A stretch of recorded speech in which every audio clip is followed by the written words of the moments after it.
إنها بقرة صفراء فاقع لونها تسر الناظرين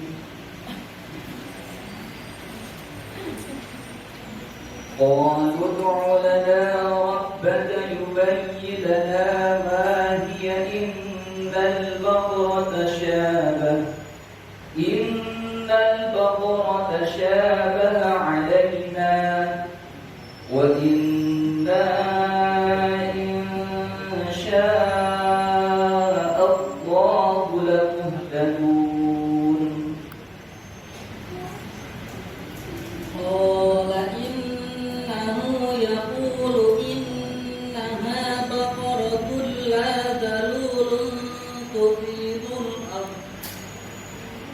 ذلول تثير الأرض ولا تسقي الحرث مسلمة لا شية فيها قالوا الآن جئت بالحق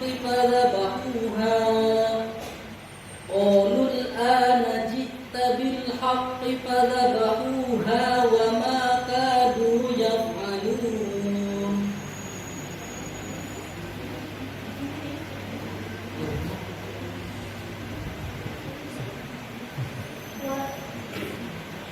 وإذ قتلتم نفسا فادارأتم فيها والله مخرج ما كنتم تكتمون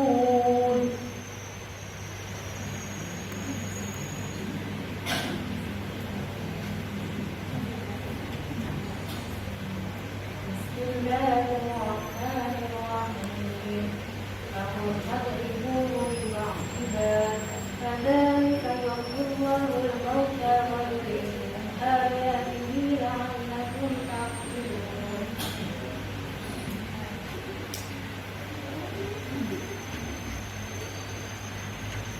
فقست قلوبكم من بعد ذلك فهي كالحجارة أو أشد قسوة وإن من الحجارة لما يتفجر منه الأنهار وإن منها لما يشقق فيخرج منه الماء وإن منها لما يهبط من خشية الله وما الله بغافل عما تعملون Sadaqallahul Azim.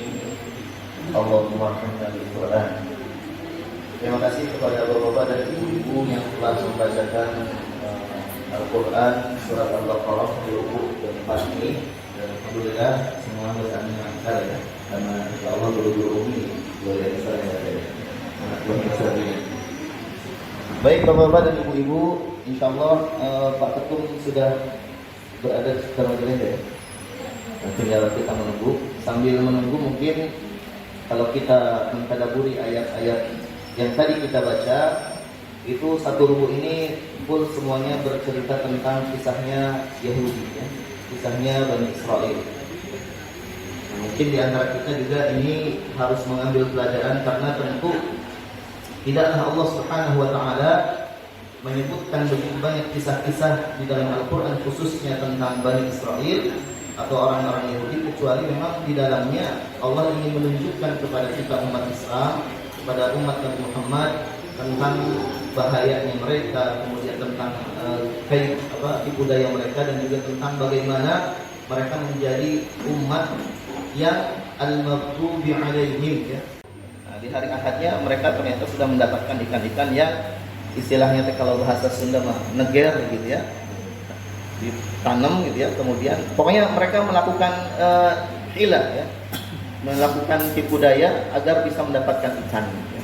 Dan akhirnya apa? Sebagai hukumannya Allah Subhanahu wa taala menjadikan ashabus sabt ini kunu qiradatan khasiin. Allah menghukum mereka menjadikan ashabus sabt ini sebagai monyet ya, dijadikan monyet.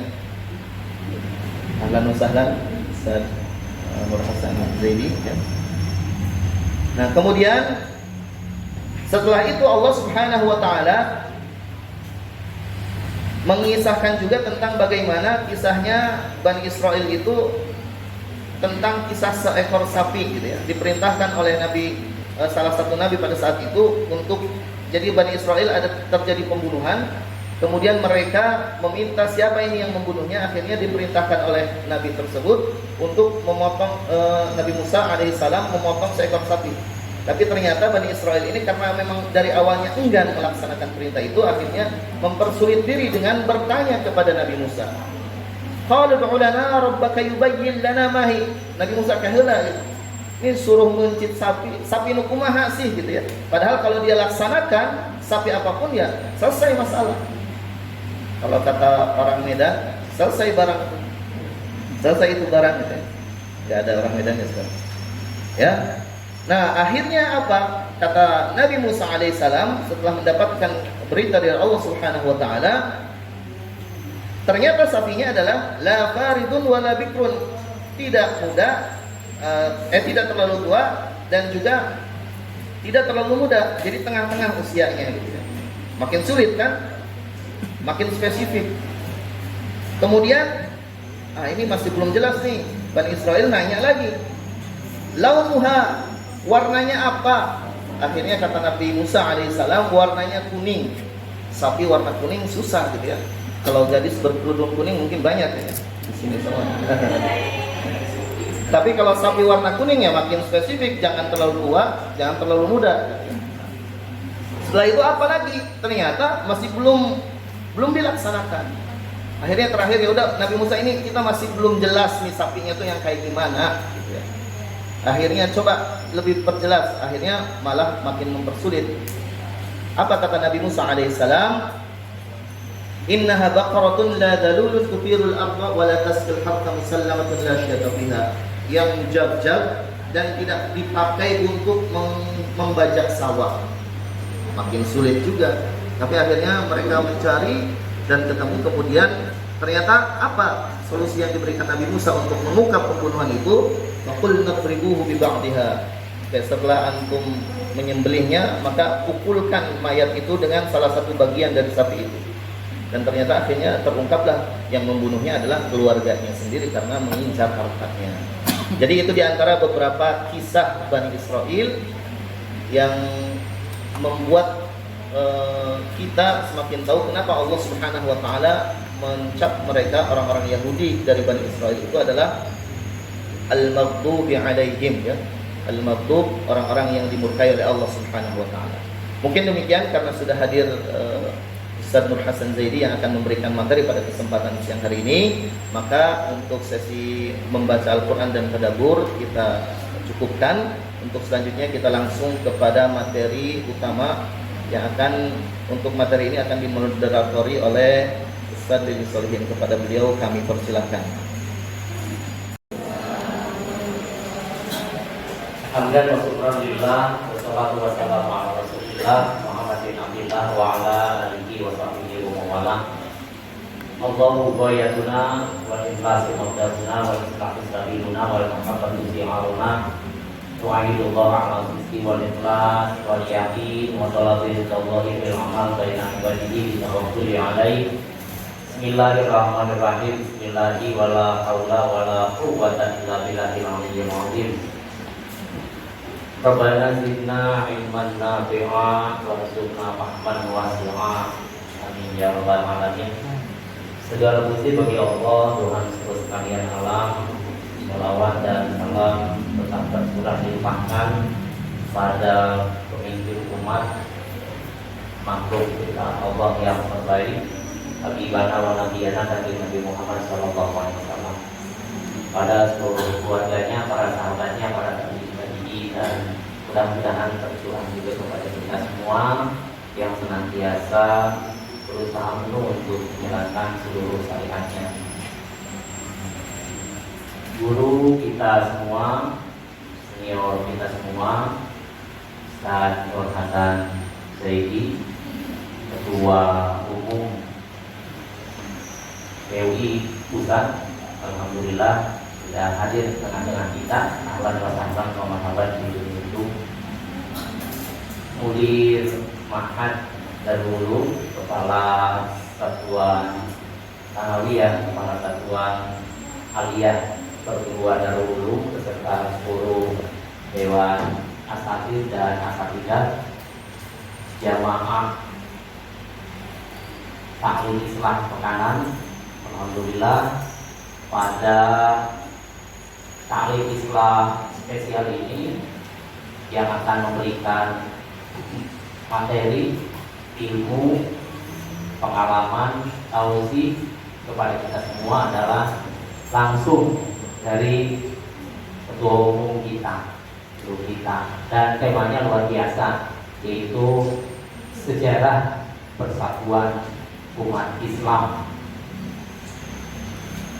Penting sejarah itu karena sejarah itu mempunyai nilai-nilai strategik, baik itu nilai ideologis, kemudian juga nilai edukasi, dan juga mempunyai nilai-nilai yang tidak akan ditemukan di ilmu-ilmu yang lain. Pada sejarah itu ada spirit, pada sejarah itu ada peluang, pada sejarah itu ada pengorbanan, pada sejarah itu pula ada keistiqomahan. Dan dengan sejarah pula kita mengingatkan waktu terus berjalan, walaupun kita hanya duduk, hanya berleha-leha, tapi waktu tetap berjalan. Itu pentingnya kita belajar sejarah. Terlebih lagi, tema pada kali ini adalah sejarah persatuan umat Islam, di mana kita selaku warganya, selaku kadernya, dan selaku yang kesehariannya kita berkiprah di perguruan Darul Ulum Persatuan Umat Islam, tentunya penting bagi kita untuk memurojaah kembali kaitannya tentang sejarah persatuan umat Islam.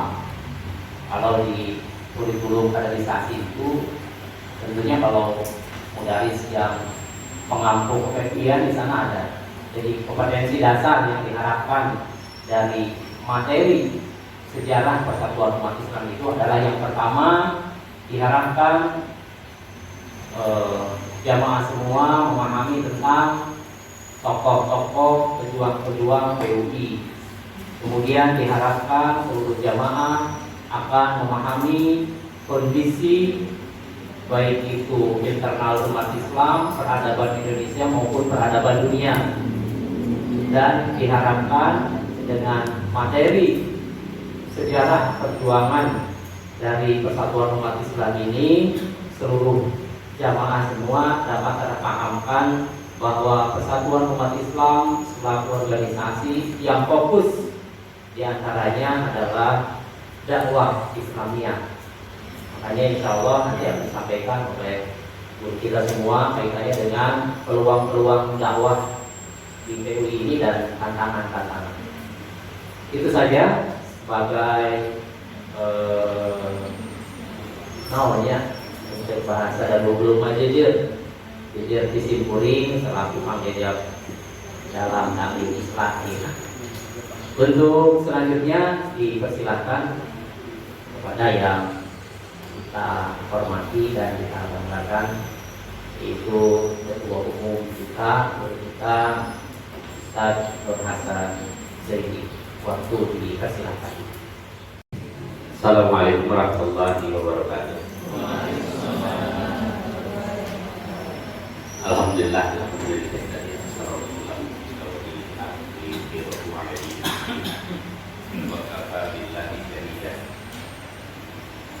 Allahumma sholli ala sayyidina Muhammad wa ala Muhammad. Asyhadu an la ilaha illallah wa asyhadu anna Muhammadar Rasulullah. Allahu ghayatuna wa ikhlasu mabda'una wa sadiruna wa muhabbatuna.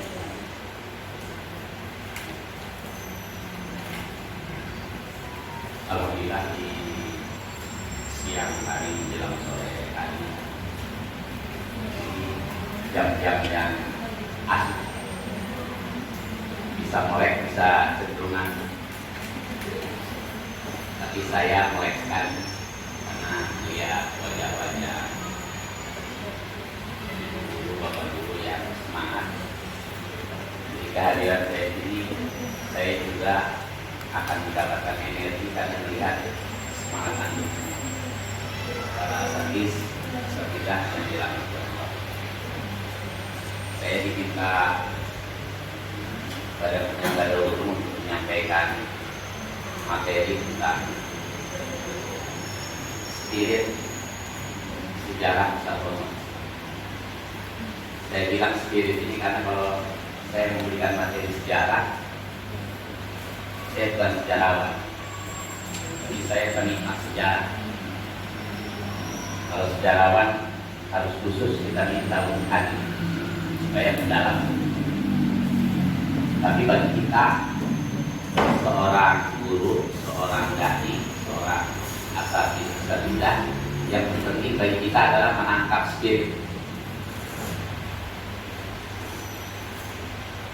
Beliau menyampaikan materi sejarah, ya materi sejarah PMI dan isi spirit PMI yang perlu dimunculkan.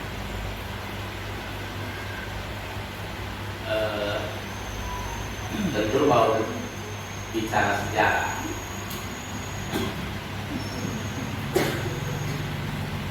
di Al-Quran itu luar biasa. 2/3 itu bicara tentang sejarah. Selain akidah dan apa, ada 1000 lebih bicara tentang sejarah, 1000 ayat lebih, atau 35 surat tentang bicara sejarah. Dari mulai sejarah Nabi Adam, karena Nabi Muhammad diajarkan oleh Allah Subhanahu wa Ta'ala untuk jelas balik bagaimana pelajaran sejarah Nabiullah Adam sampai Nabi Muhammad. Jadi Rasulullah Muhammad saja disuruh belajar sama Allah tentang peristiwa perjalanan sejarah Nabi Adam supaya tidak terulang bagi umat Nabi Muhammad. Itu satu hal ya. Dan bagi kita belajar sejarah, khususnya sirah Nabi, sejarah Nabi itu kewajiban. Karena orang orientalis barat saja, orientalis barat saja, orientalis barat itu adalah orang-orang barat Muslim yang mempelajari Islam, menyebut Rasulullah Muhammad itu the living Quran, Quran yang hidup. Jadi Rasulullah itu dijuluki oleh para orientalis barat itu the living Quran, Quran yang hidup. Jadi kalau ingin melihat Quran yang hidup, Quran yang berjalan maksudnya, lihat. Karena memang tauladan, lakukan ataupun di Rasulullah sesuatu. Contoh tauladan Al-Quran itu ya Rasulullah Muhammad. Saya kalau ini lagi lelah, ya baca sirah. Kalau lagi lelah baca sirah Nabi, sirah sahabat, sirah para ulama, sirah para ulama-ulama PMI. Kita baca itu spirit. Dan kalau melihat ini implementasi Quran dan Sunnah, ya sirah Nabi. Dan ini manusia, Muhammad adalah manusia hamba Allah yang terbanyak ditulis sirah. Berbagai versi, berbagai penulis sejarah. Saya di rumah punya belasan penulis tentang Muhammad. Saya masih penasaran, setiap orang menulis tentang Muhammad saya baca. Kan ini spirit. Dan selalu melihat angle-nya, melihat dari sisi ini Muhammad, dari sisi pedagang, dari sisi ulama, dari sisi suami sebagai tauladan yang baik, banyak sisi-sisi sejarah. Jadi betapa pentingnya mempelajari sejarah. Jadi Al-Quran mengungkap 35 surat atau 1000 lebih tentang kisah-kisah zaman dahulu sebelum lahirnya Nabi Muhammad SAW. Bahkan Syekh Yusuf Qaradawi, ulama besar, ketua forum ulama sedunia, dia menulis buku khusus tentang Saqofah Da'iyah. Saqofah Da'iyah itu dia menyebutkan wawasan bagi seorang dai itu. Saya kalau bicara dai ini antum dai itu punya antum ini guru ini dai. Berbagai spesialis, ada dai matematik, ada bahasa Indonesia, ada ya. Jadi saya ingin Qardoi menyebut bahkan urutan kedua wawasan seorang guru, seorang muslim itu tentu yang pertama adalah punya wawasan sakofa Islam, pengetahuan tentang Islam. Qardoi menyebutkan di sini pengetahuan tentang sejarah itu sakofa, wawasan yang harus dimiliki oleh setiap aktivis seorang muslim. Qardoi menyebutkan pengetahuan Islam, pengetahuan sejarah, pengetahuan bahasa dan sastra, pengetahuan humaniora, pengetahuan ilmiah, pengetahuan tentang fikul waqi. Ini saya cerita sekilas saja. Itu nanti ada training khusus ini sendiri. Oh, berat banget ini kita. Di sini ada berapa poin waktu ini kita? 1, 2, 3, 4. Oh, berat sekali. Yang memang berat walaupun masing-masing kita punya spesialisasi. Pengetahuan Islam, Quran, Sunnah, ilmu fikih.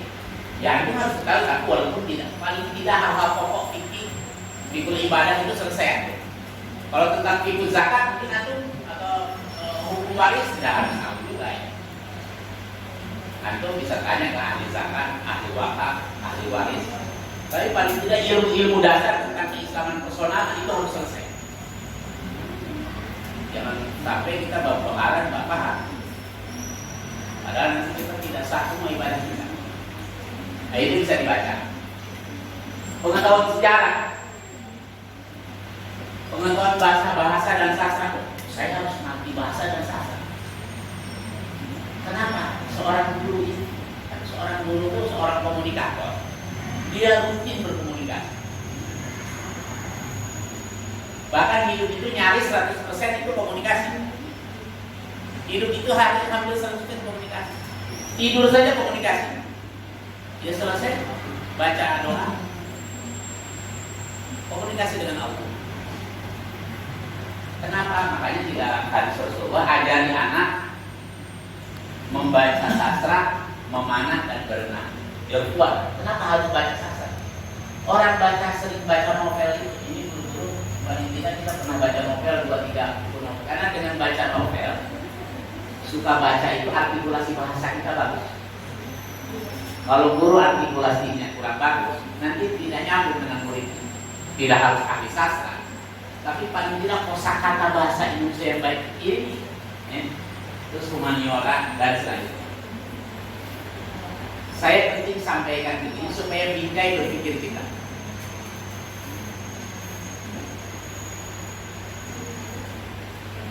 Balik lagi, secara khusus saya diminta bicara tentang sejarah.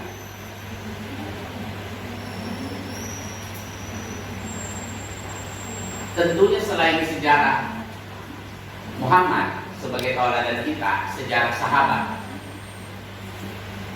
seorang muslim, makanya dulu para ulama, para sahabat sambil menggendong anaknya dikisahkan kepada anak kita itu kisah-kisah tentang Nabi Muhammad, tentang para sahabat, bukan kisah-kisah artis atau Doraemon.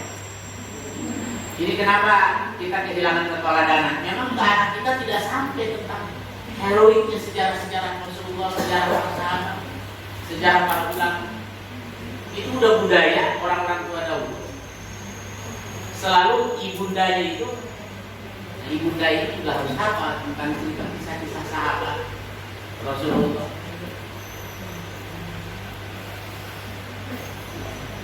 Jadi pokok sejarah Nabi, sejarah sahabat itu pokok bagi kita untuk dipahami. Tidak harus dalam, tapi tahu wawasan. Karena kita masing-masing punya spesialisasi kan. Ada psikologi, matematik, bahasa Indonesia.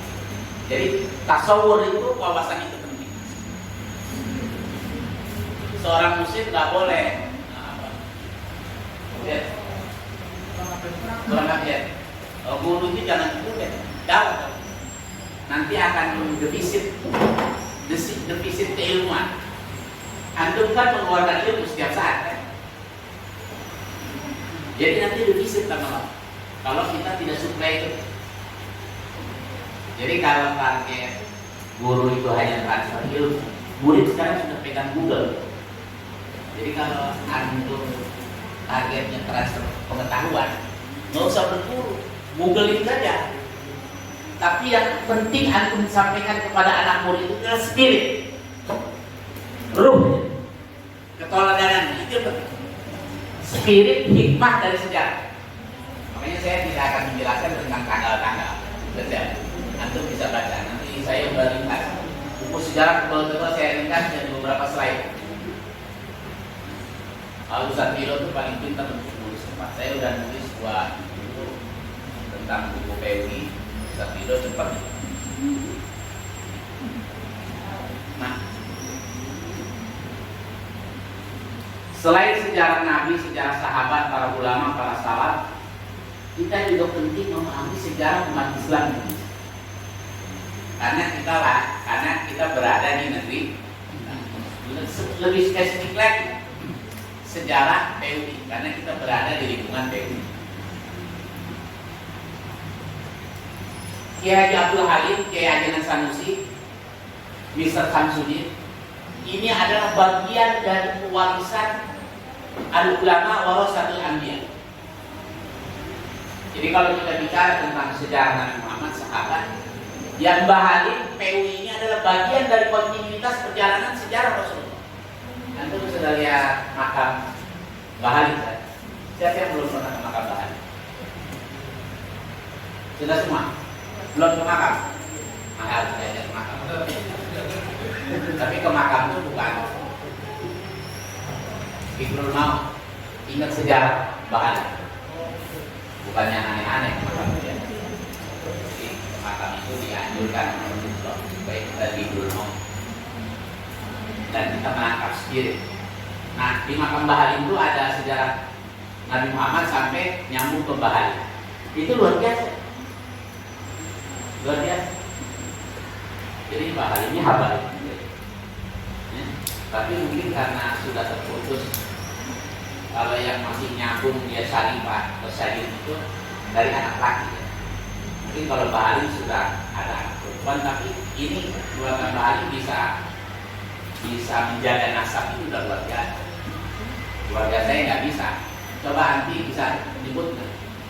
Saya bin Zainuddin, Nur Hasan Zaini bin Zainuddin Qori, bin Empu Zainuddin Qori, bin Haji Junaidi, bin Yusuf, bin nggak tahu lah. Cuma sampai Qori, Zainuddin, Qori, Yusuf. Ayahnya Yusuf saya udah nggak tahu. Nah ini penting, napak tilas manca kaki ini penting. Tapi bukan berarti untuk ta'asub, membangga-bangga ayah saya hebat itu dulu, ayah kita, kakek kita hebat. Kita di mana nasib kita sekarang? Jadi belajar sejarah juga bukan sekedar bangga-bangga, orang itu hebat, dia hebat dulu, kita hebat. Itu namanya mega umurnya. Membangga-banggakan masa lalu, tapi intinya tidak mengambil spirit dari situ.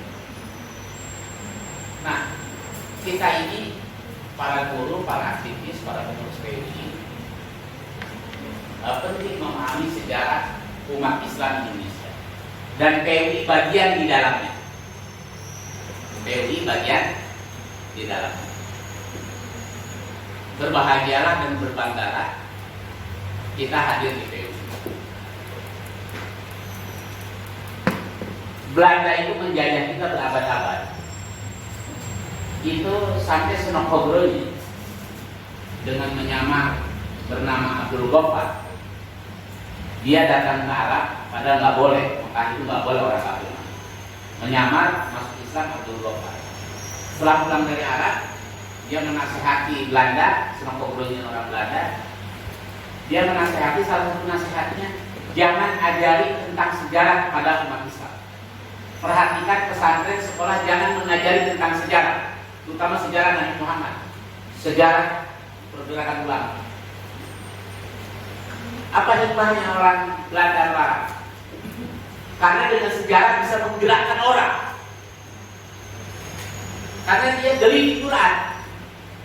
Kalau umat Islam ini diajari tentang sejarah Nabi Muhammad, sejarah para ulama, sejarah Mbah Ali, itu akan membangkitkan semangat. Kenapa anak-anak kita nggak pernah semangat? Semangat ibadah, semangat sholat, semangat baca Quran. Ada yang tidak lengkap memang kita mengajari anak. Saya saja sudah dewasa kalau lagi iman Yazid bayar iman manusiawi kan, tapi kalau ya usia jangan jauh-jauh ya. Iman itu dia harus dihibur. Panjat di imanakum di kalimat la ilaha illallah. Tajdid dengan kalimat lain, tajdid dengan sirah Nabi. Saya baca sirah Nabi, sirah sahabat, sirah bahali, sirah para ulama. Itu nanti para akhwat baca sirah Siti Fatimah, sirah Siti Khadidah, sirah Mbak Mudia. Tadi saya di mobil dengan Kang Jai, dengan Kang Hasan Jati, cerita tentang Mbak Mudia, istrinya Mbak Ali. Mbak Mudia itu menjelang tuanya itu buta, udah gak bisa lihat. Ternyata meninggalnya tahun 85 ya istrinya Mbak Ali. Jadi Kang Hasan Jati tadi cerita, Mbak Mudia itu kalau ingin baca Quran, ingin dimorojakan, dipanggil cucunya termasuk. Jadi Asep pun sini. Kayak Quran. Mbak Mutia pengen baca Quran, tapi pengen dimorojakan, pengen di citasnya. Cucunya suruh pegang Quran. Mbak Mutia baca. Kalau ada salah orang dikoreksi, karena sudah nggak bisa lihat. Nah ini kan tarbiyah terhadap cucu selalu bersama Al-Quran. Anak kita apakah selalu bersama Al-Quran? Bahaya. Anak jauh dari Al-Quran bahaya. Hati-hati. Apalagi ibadah. Saya di rumah kontrol anak selalu bangun subuh pelan-pelan, pegangi bisa saya percaya. Karena saya mengikuti jejak orang tua begitu. Kiai Ustaz Awam dalam jawabnya besar santri sehari-hari bersusah saja. Jadi santri-santri ini, tapi pahala besar. Nah, balik lagi saya akan jelaskan tentang peran ormas Islam. Kita bayang slide awal. Nah, ini positioning peran ormas Islam dalam membangun peradaban bangsa. Saya kutip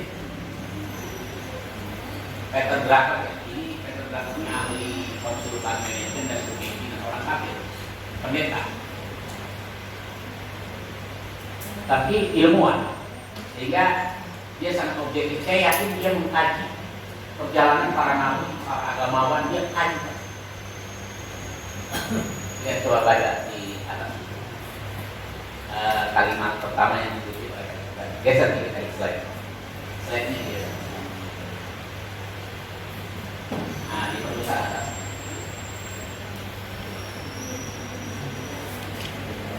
Nah,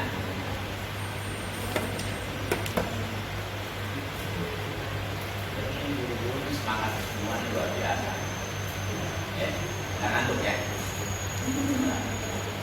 Berarti ini motivasinya luar biasa. Saya mulai ngantuk nih. Saya jangan satu saya ngomong mengantuk semua ya, jangan ngantuk ya. Ini saya baca ya. Kekuatan, potensi kekuatan ormas. Perhatikan, para pemimpin terbaik paling mungkin ditemukan pada para pimpinan jamaah agama besar. Jadi kata dia pemimpin terbaik itu adanya di pemimpin jamaah agama besar, terutama agama lain ya. Agama besar itu ya agama samawi, ya Islam, Nasrani, Katolik, Komunis. Nah, Yang mulia. Pemimpin terbaik itu adanya di jabat-jabat agama besar, karena ia memiliki kemampuan yang mengejutkan. Benar ya? Karena dia memiliki kemampuan yang mengejutkan, tidak ada itu. Dalam merekrut, benar ya? Mempertahankan, memberi inspirasi, menyatukan, membangun jaringan, dan menggalang dana, termasuk menanamkan dan membangun kekayaan. Benar ya? Ya. Ini ada di mana ya orang kayak gini? Hamba Allah kayak gini, dia mampu mengejutkan dalam merekrut. Bahkan apa? Kemampuan merekrut, melahirkan 1000 sekolah lebih. Kita mengurangi sekolah, mengurangi tanah, wakaf nggak jelas, tahu-tahu ganti nama. Dia pandai merekrut, dia pandai mempertahankan Republik ini, NKRI, memberi inspirasi, menyatukan. Karena apa? Dari Al-Quran. Ya inspirasinya Rasulullah, para sahabat. Ini anak-anak kita sekarang inspirasinya film-film Korea, cemen, nggak kenal dengan sahabat, tahunya artis. Gimana punya kemampuan seperti ini? Bahkan di 100 tokoh yang Michael Hurt 100 tokoh yang menguasai dunia, nomor satunya itu Nabi Muhammad. Isa, tokohnya Nasrani, Nabi Isa ya tokoh kita juga. Nabi kita itu nomor berapa?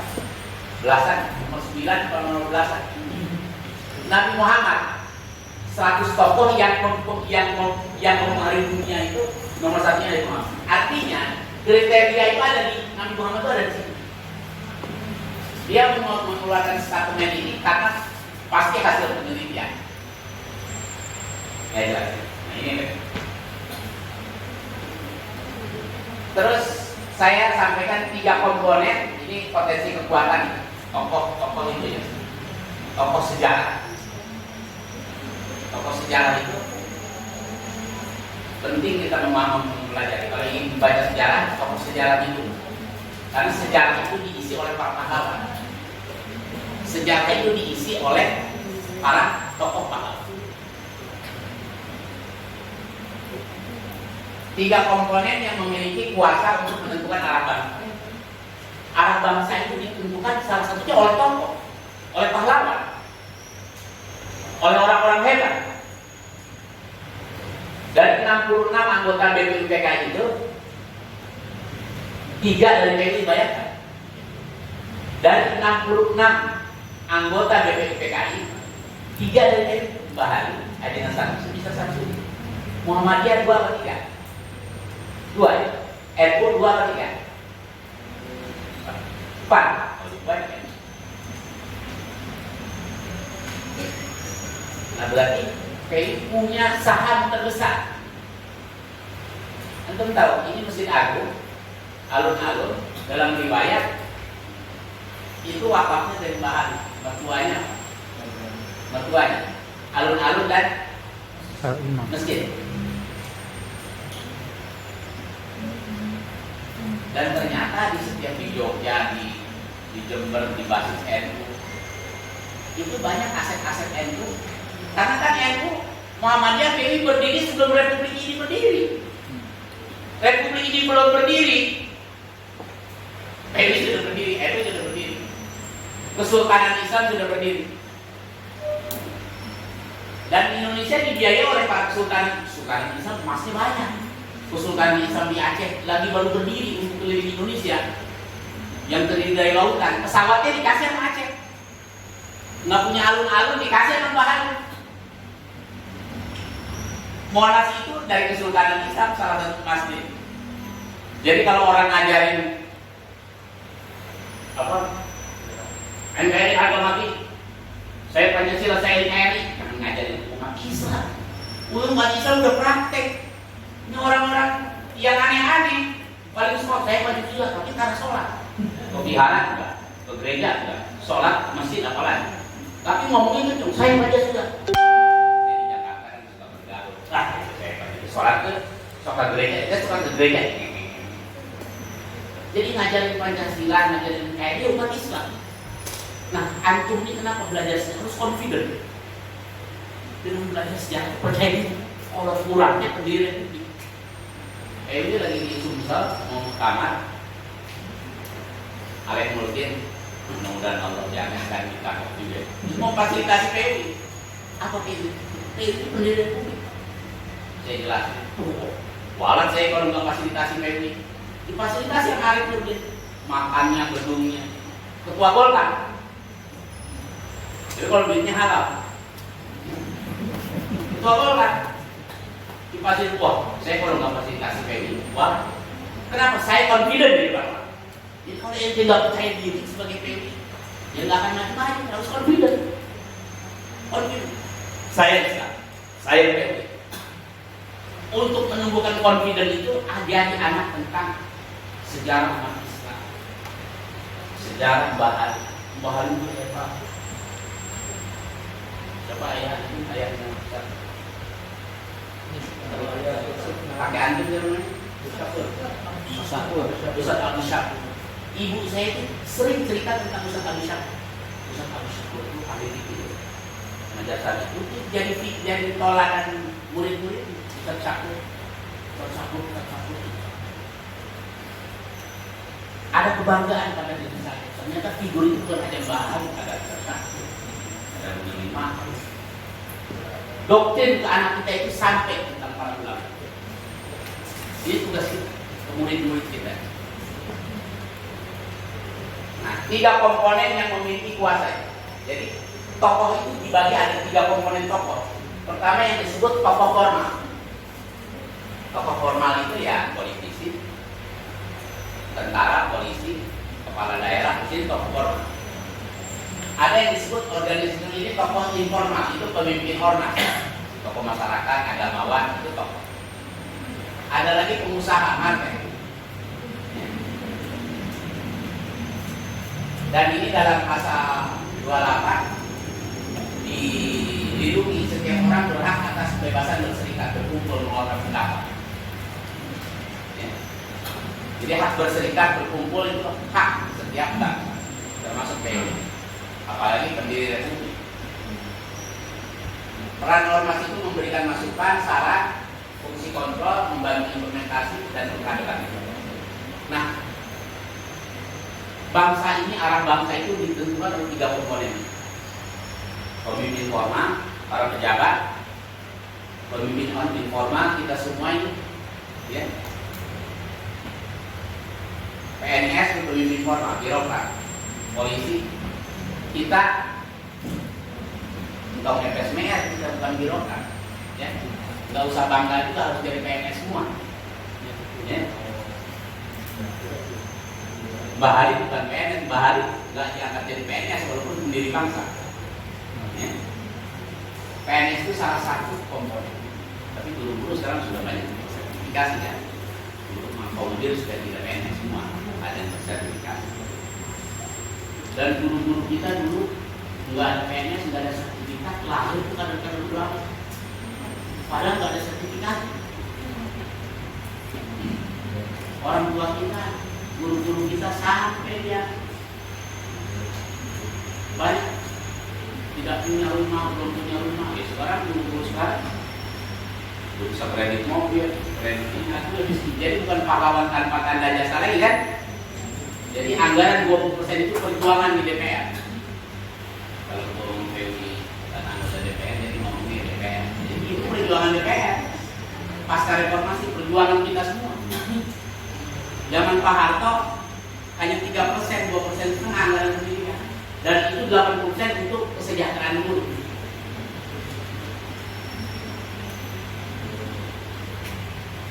Tapi dengan sejahtera ternyata tidak berbanding lurus dengan kualitas, dengan keharmonisan keluarga. Bahkan saya dapat laporan dari kepala daerah, ada 2-3 kepala daerah menyampaikan laporan ke saya. Ternyata setelah guru-guru disertifikasi PNS, ada 3 kabupaten bukan di Majalengka. terjadi perceraian tinggi di tingkat guru-guru perempuan.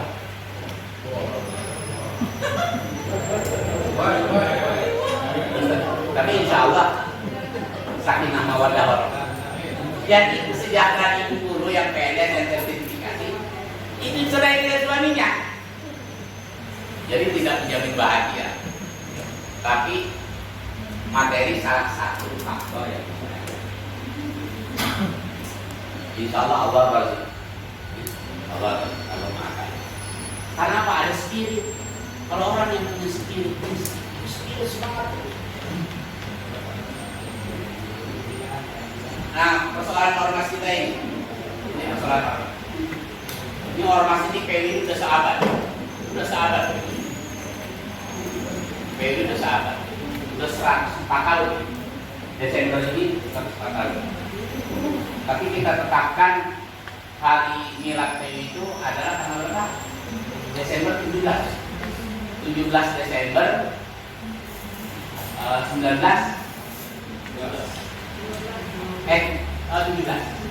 Jadi milad PWI itu sudah ditetapkan 17 Desember 1917. Itu dasarnya adalah pengakuan hukum Belanda terhadap PWI dan legal hukumnya ada. Ini perdebatannya panjang, ya. Ini sudah dikonsultasikan dengan sejarawan. Jangan ini ngarang-ngarang DPP aja, ngarang-ngarang jangan sebut. Ini DPP-nya ala Basiro. 21. Belum hafal saya juga. Karena baru ditetapkan di Majelis Syuro kemarin. 21 Desember.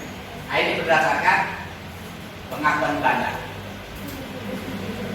Government Decree nomor 43. Dokumennya ada. 1911 itu didahului di sini, ya. Ini cikal bakal. Tapi pengakuan resmi jadi ini yang diambil. Karena PWI selama ini dianggapnya 52 saja. Akhirnya kita anggap ini cikal bakal 1917. Karena yang lahir setelah seperti nggak dianggap. Ini pemerintah ini ormas yang dianggap 3 aja. Muhammadiyah, NU, MUI. Kalau MUI itu lahir zaman Orde Baru.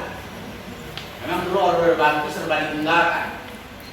Asas tunggal, Pancasila. KNSI organisasikan juga, MUI ditunggu ormas itu. Yang diberdayakan NU Muhammadiyah aja itu strategi pemerintah supaya ormas lain jangan digrecokin atau enggak jadi beban pemerintah, biar dia hidup atau mati. Jadi penganggaran terhadap NU Muhammadiyah ini luar biasa.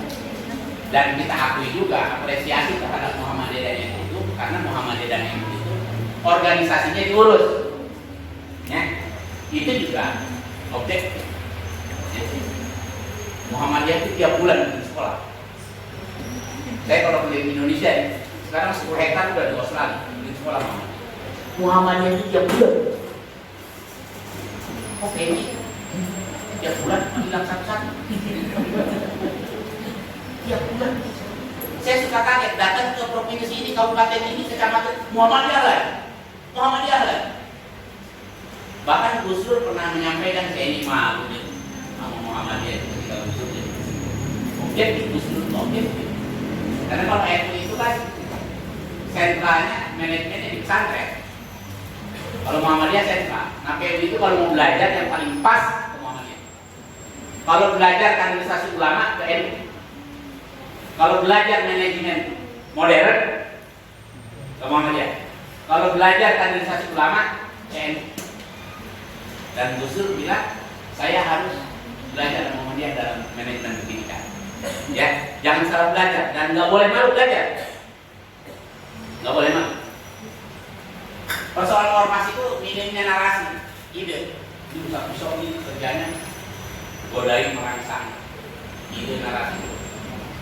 Walaupun dengan analisa yang belum selesai, tapi yang penting kan dirangsang dulu. Jadi persoalan ormas itu di narasi, di ide. Nah PWI itu narasinya jelas sudah. PWI itu idenya narasi pokoknya sudah. Intisar. Isra Samanya itu narasi PWI. Ide besar PWI.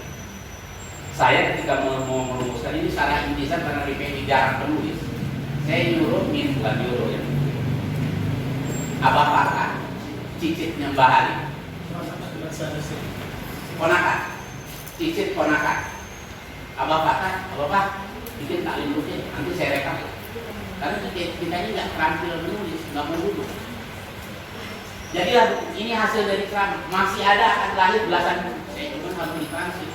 Ini saya transfer sampai mungkin yang mentransfernya itu kebal. Penulasan ampun mungkin saya. Itu sekarang udah canggih dari kamu. Dulu ulama dulu, Ibnu Taimiyah lahir puluhan kitab, ratusan kitab. Ulama-ulama, Ibnu Jauzi, kayak apa itu? Puluhan kitab. Dulu juga sebenarnya muridnya yang menulis kan, kebanyakan. Muridnya yang menulis. Nah ini Darul Ulum harus menjadikan peradaban pengetahuan. Dulu para ulama jadi kitab itu dulu murid, ya ulamanya ngomong itu kitab. Sebagian ada yang menulis. Saya semua orang saya baca kitabnya. Muhammadiyah itu doktrinnya saya baca. Di Muhammadiyah kalau dia itu rujukan kitab banyak. Pada rajin bahasanya juga. Tapi rumusan doktrin yang simpel, yang supaya umatnya itu mudah mempelajari. Saya baru nemu Dewi. Betul. Kalau di Muhammadiyah raditu billahi rabba itu hadis. Ya. Kalau itu apa ya populer? Enggak, dia enggak khusus. Tapi emang dia jelas kita rujukan ini. PWI juga jelas rujukan kitabnya. Kita sakur apa dulu ulang-ulang itu kan. Tapi pewarisannya kaderisasi lemah. NU juga dikritik sama Gus Bahar. NU ini kebanyakan ngurus politik, ngurus pejabat. Ente ini ngaji maunya ceramah. Ceramahnya pesanan, Pak. Ceramah yang lucu, yang kocak, yang berani, yang gak bikin ngantuk. Jadi sekarang ulama pun dipesan sama rakyat. Jadi gak ngaji kitab lagi. Ini saya tahu, saya ingin ada kultur ngaji kitab. Mau belasan orang, mau 7 orang. Ada di Jawa pernah viral santri. Di Jawa santrinya itu coba ini ngaji kitab itu mati. Kitab memang harus dibahasakan dengan bahasa milenial. Packaging kita ini dalam mengajarkan anak itu harus dikemas. Beda sekarang. Dulu zaman saya atau antum semua, ayah kita, kakek kita lewat di depan kita menjelang maghrib sambil ngedeh. Oh ngikutin, saya langsung ngikutin ke masjid. Anak sekarang udah bapaknya lewat ke masjid, sarolat, saya cing baik. Pak ini tukang nganggang tuh, musalah di bawah ini. Akhirnya mengusung jarak, udah mulai ada yang duduk lagi. Duduk, masuk. Gitu. Anak sekarang harus dengan bahasa yang lebih elegan. Ini pekerjaan besar kita. Ini cerita sejarah. Anak sekarang di cara sholat. Apa sih di melotot begini? Udah kita melotot. Apa sih di melotot sholat? Iya sebentar. Sholat. Iya sebentar. Anak kita ini, saya di rumah suka rapat. Bulan sekali atau 2 bulan sekali ngobrol. Ayo ngobrol. Itu anak pegang HP, masih pegang HP di bawah meja. Dia nge-WA tanpa lihat keypad. Dia bisa nge-WA tanpa lihat keypad. Berarti ini kan keterampilan, harus tinggi. HP taruh itu sampai di rumah TV itu saya maghrib mati, kabel jatuh. Nah, luar biasa ini HP menyesatkan dan bikin baik juga tergantung motivasi. Makanya di pesantren pegang HP nggak bisa, bahaya. Nah balik lagi, PI punya narasi intisab itu luar biasa. Jadi orang kalau masuk PI itu, kalau hadir di acara PI, yang terkesan pertama orang terhadap PI itu ketika dibacakan intisab. Nggak awalnya nama dulu, dia hadir nama satu. Ini kan impian semua orang.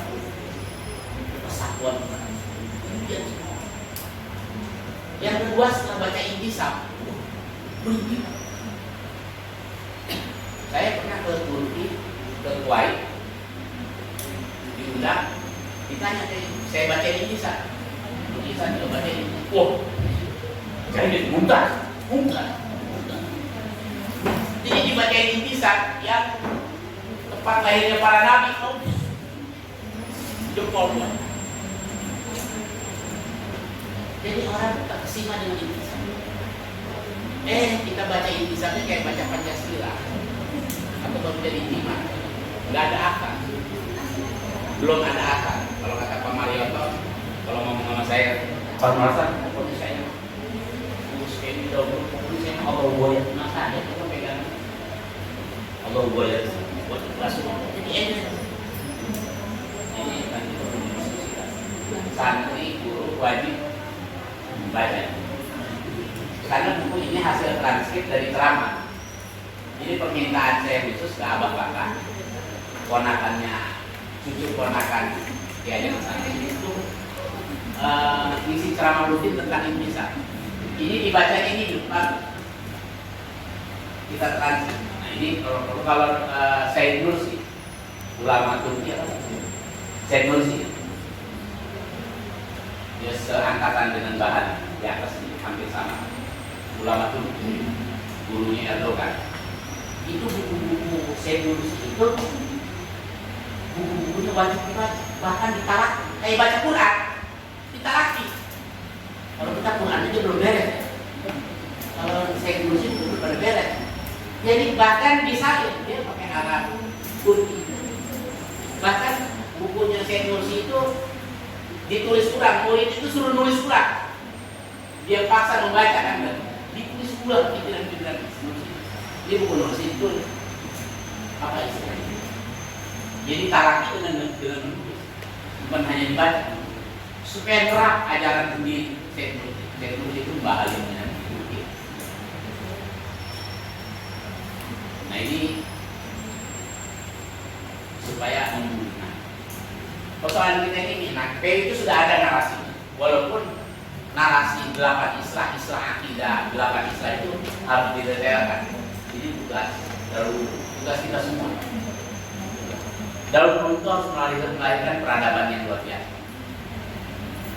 Yang kedua, lemahnya kapasitas SDM. SDM ini harus berkualitas. Dan guru ini sumber pengetahuan. Makanya taklim islah sudah pernah dikasih materi itu. Nanti taklim islah ini adalah dalam rangka memperkuat hubungan keilmuan kita. Harus terus diperbaharui. Kapitalis saja. Jepang, kenapa Jepang maju? Jepang itu,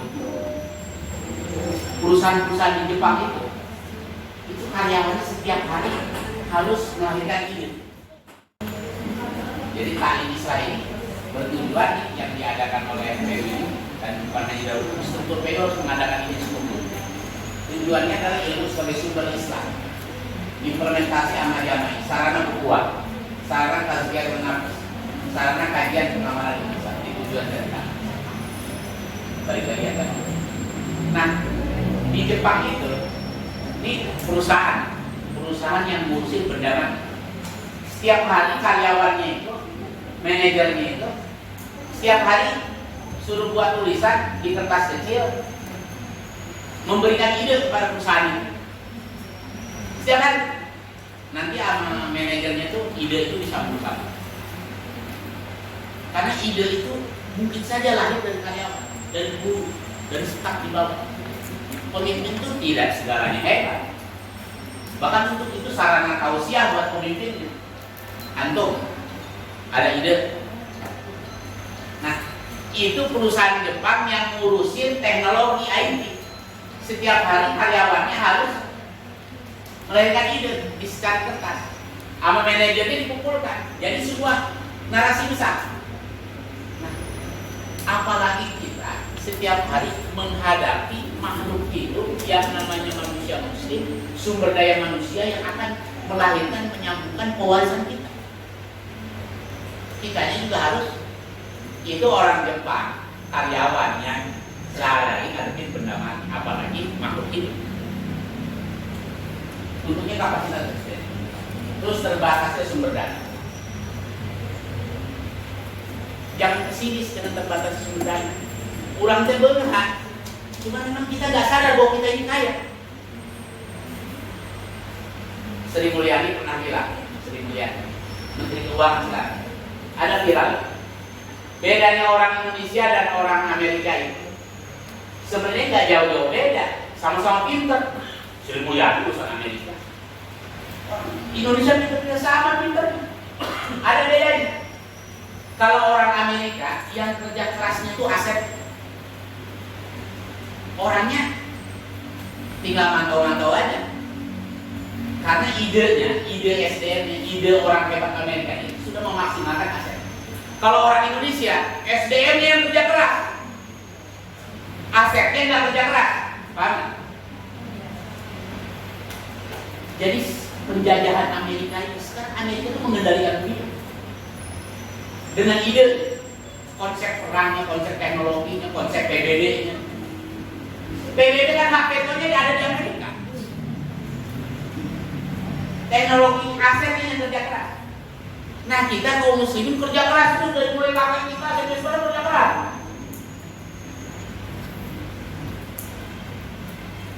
Dari dulu menjalani tempat kerja keras, gitu kan? Punya tanah belum maksimal.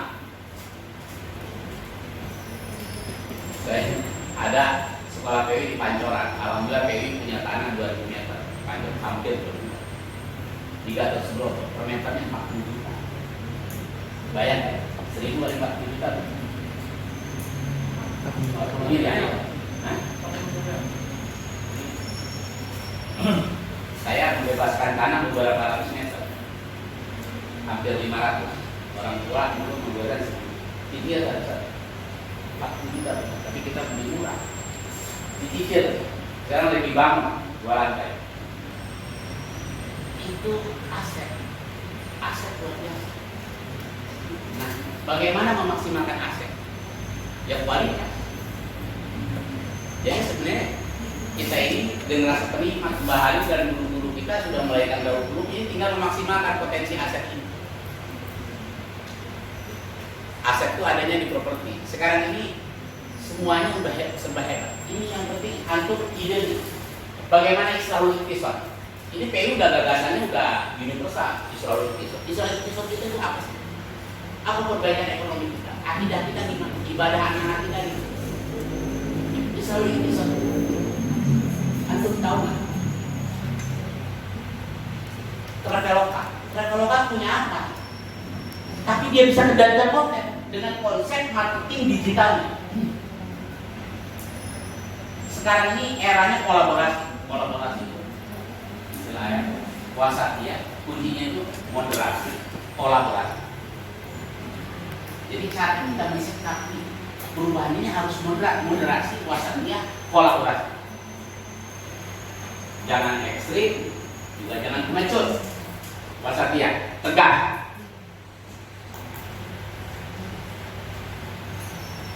Kolaborasi kerjasama, partnership.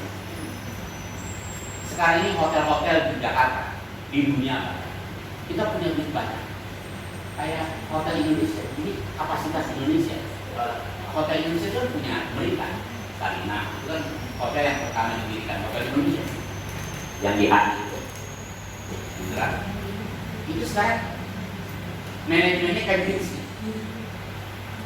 Asetnya punya Indonesia, manajemen mengelolanya kayak bisnis, marketingnya terkelola. Jadi kolaborasinya 3, pemerintah Indonesia, manajemen Kempinski, pengelolaan hotelnya. Sekarang pun kita punya aset, punya kekayaan harus berpartner. Punya duit banyak tapi tidak bisa mengelola hotel.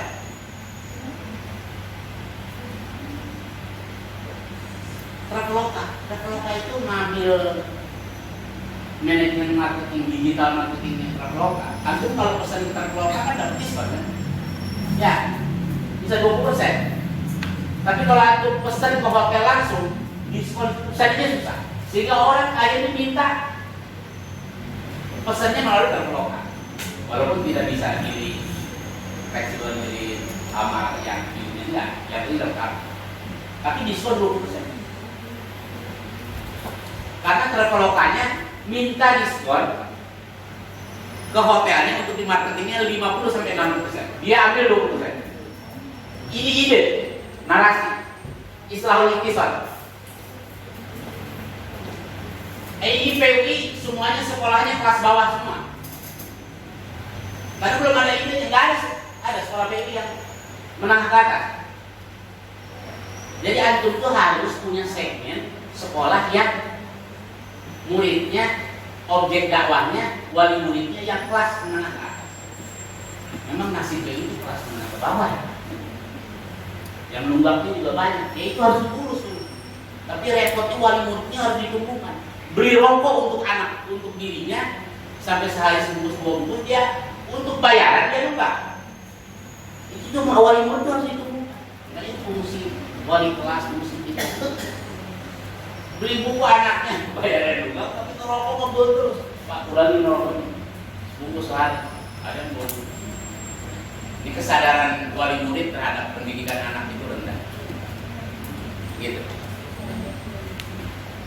Lipstiknya anggarannya sama dengan harga bayaran anak tiap bulan, gitu kan? Ya lipstiknya jangan terlalu tebal dikurangi, kira-kira. Jadi kolaborasi.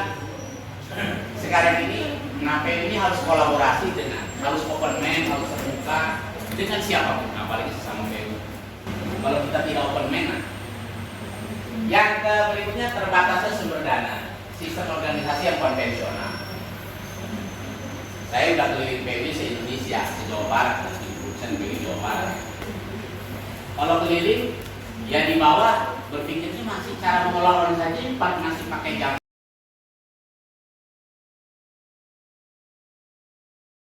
Jadi organisasi pergerakan nasional pertama itu bukan Budi Utomo menurut kita. Budi Utomo itu organisasi orang Jawa. Betul. Orang Jawa, tapi kalau Serikat Dagang Islam, organisasi keanggotaannya nasional dari Sabang sampai Merauke. Memang orang Islam semua. Ya. Kalau nggak salah ada mungkin anggotanya. Tapi Serikat Dagang Islam ini didirikan oleh Samanhudi dan Tokoh Aminoto. Jadi, tapi sejarah menulis sejarah pergerakan nasional itu Budi Utomo 1908. Nah inilah yang menginspirasi kemudian melahirkan Syarikat Islam 19 sekian Syarikat Islam. Nanti dilihat di belakang. Ini kejadian-kejadian besar kita. Akhirnya membentuk partai politik namanya Syarikat Islam dengan seizin Belanda. Syarikat Islam ini anggotanya semua pemimpin ormas. Mbah Hasyim Asy'ari, Ahmad Dahlan, Kiai Sanusi, Mbah Ali, dan hampir seluruh pimpinan ormas itu anggota SI. Syarikat Dagang Islam hasil musyawarah akhirnya supaya keanggotaannya diperluas, berdirilah Syarikat Islam supaya tidak hanya ngurusin dagang tapi ngurusin agenda kemerdekaan. Tapi Syarikat Islam ini nasibnya disusupi oleh komunis yang disebut SI merah dan SI putih. Jadi Syarikat Islam itu awal belasan tahun berdiri mudah disusupi. Ini canggih. Komunis yaitu lahirnya Partai Komunis itu dari SI merah, SI putih. SI merah yang haluan sosialis komunis, SI putihnya yang Islam. Konflik dalam Syarikat Islam. Konflik. Akhirnya Kiai Ahmad Dahlan, saya baca di sejarah Muhammadiyah, Kiai Ahmad Dahlan minta izin ke Tokoh Aminoto, ke pimpinan SI untuk mendirikan Muhammadiyah. Saya mau fokus pendidikan pesantren yatim, mendidik anak-anak bangsa. Karena politik sudah rumit. Belanda sudah busuk dengan memecah belah melalui komunis SI merah. Jadi anggota SI disusun oleh komunis. Adalah bikin Muhammadiyah. Mbah Hasyim anggota SI bikin MI. Akhirnya kembali ke barat, bikin pesantren. Udah kita jadi kader-kader bangsa melalui pesantren.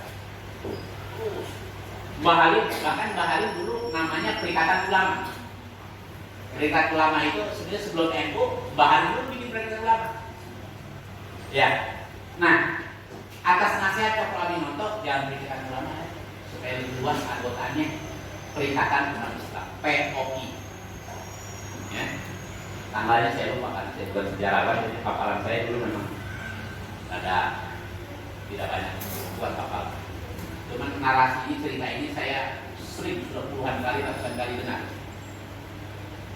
Nah, berdirilah NU Muhammadiyah 1912, NU 1926. Kembali ke Barat. Tapi hebatnya 1940-an, 1945 bareng-bareng mendirikan Nyai dan mendirikan Matsumi. 35 tahun lagi, 35 tahun berikutnya, Mbah Hashim, Muhammadiyah, NU, Bahari, bersatu lagi. Bersatu membentuk Nyai, Majelis Islam Akhlak Indonesia. Ormas gabungan. Akhirnya cikal bakal setelah merdeka bikin Masyumi. Top, nyiapkan kader.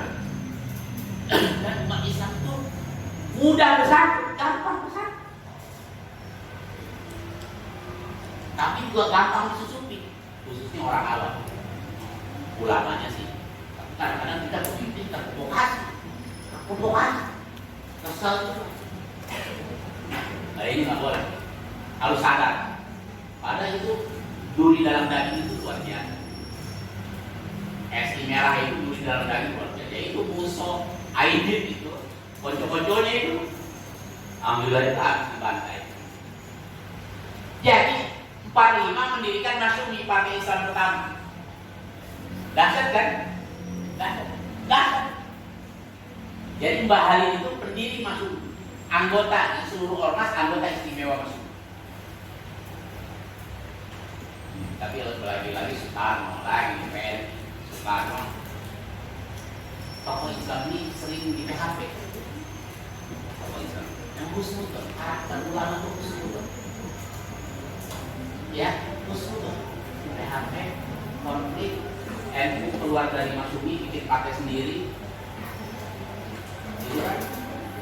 Gabung, NU Nasako, maksud NU itu melingkari Soekarno, jangan dipengaruhi PKI kan tujuannya itu.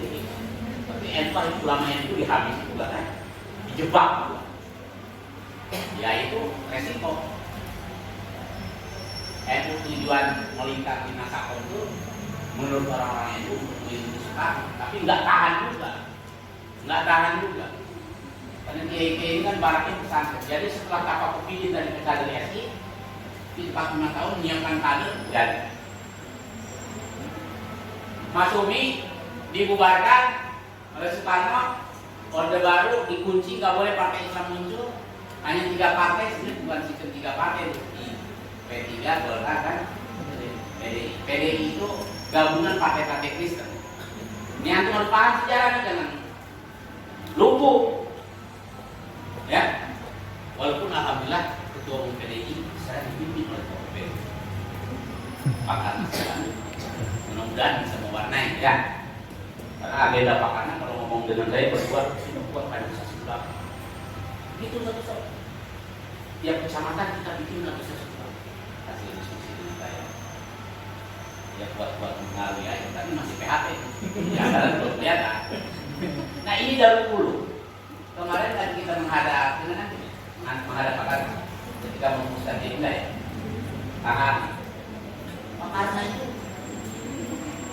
ketua umum PDI ketika agenda tentang bagaimana daur ulang ke depan, saya suruh Pak Hasan, saya minta update tentang perkembangan daur ulang. Kita sampaikan apakah saya bilang baru saya Bang pakar dokter ini tadinya mau ngomong 1 jam ya jadi hampir 3 jam minta update. Jadi pakarnya itu punya target setiap kecamatan kaderisasi ulama, karena Majalengka krisis ulama cuma bisa dihitung di hari aja ulama awal sekarang satu ini dari asal ini ulama-ulama para asap ya. Jadi ini krisis ulama tanggung jawabnya Pak Ustaz apa karena baru mimpi-mimpi aja ya. Nah ini balik lagi pada sejarah kita. Ini monumental. Resolusi yang monumental perjalanan sejarah bangsa dalam 1 abad itu adalah resolusi jihadnya yang dari fatwa Mbah Hashim Perselisihan NU yang dicetuskan 22 Oktober 45 menjadi seruan umat untuk berjuang kemerdekaan. Karena Belanda mau intervensi lagi. Belanda tuh mau intervensi terus, mau pejuang. NU mengeluarkan resolusi perang ini peristiwa Surabaya ya, untuk menghadapi Inggris mau datang lagi, Inggris Belanda akan datang lagi. NU mengeluarkan fatwa jihad perang, bukan jihad sekedar untuk ilmu, jihad perang. Istariman au mujahidan. Ya. Wah, di rumah ayah perang mana itu perang? Abi mah di jauh dulu tak pikir. Perjuangan jihad dikira jihad. Tapi tidak hanya jihad kalau boleh aja ya. Jihad perang. Padahal jihad itu jangan kita sesuatu. Mati syahid. Jangan asal jangan ada utang. Masih ada utang. Mau jihad itu tanya mereka ada utang. Kalau ada utang jangan jihad. Ya. Yang jihad itu bisa menghapus dosa tapi syaratnya ada utang. Aduh, saya utang kredit di bank, imah kredit. Imah dari lain ya. Jadi resolusi jihad bahas itu luar biasa. Yang ketiga, amanah jihad Muhammadiyah. Ini tahun 45 juga. Oh, sama-sama mengeluarkan ya? Jadi luar biasa, kompak, sepakat ketika ini. Biasa kita di Jakarta juga bikin kesepakatan dengan kompak. Yang berikutnya fungsi PUI ini fenomenal juga. Fungsi PUI yang mempersatukan dua ormas besar, MUI dan PUI, yang diputuskan pada 5 April sebagai simbol persatuan Islam untuk tetap bersatu di tengah dikotomi antara ormas dan hegemoni politik di awal masa kemerdekaan. Jadi tahun 52 itu konflik Soekarno, PKI, Masyumi dengan ormas itu sangat tahun 52. Bahkan yang itu keluar dari Masyumi itu semua pecah belah. Bahkan kabinet 100 menteri, 100 partai, 100 menteri. Soekarno kasih PHP bagi-bagi menteri. Dikasih PHP orang lagi susah menteri dibikin selama. Partai dibikin sekarang untuk ngasih PHP, bukan hati-hati yang ngasih PHP. Ya. Nah, PUI melakukan terobosan tahun 52 menyatu, memberikan contoh, makanya dikutip oleh pemerintah, oleh Menteri Alam